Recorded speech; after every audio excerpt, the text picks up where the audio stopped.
question tungkol sa bawang natin.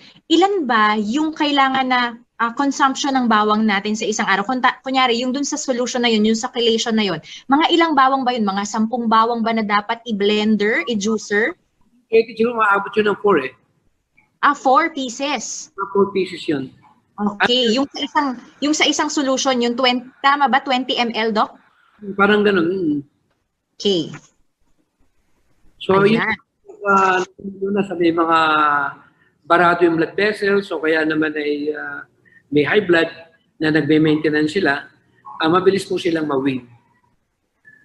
Anyway, siguro sa susunod na episode, siguro bibigyan na lang natin sila ng parang actual way of prepare, kung how to prepare it.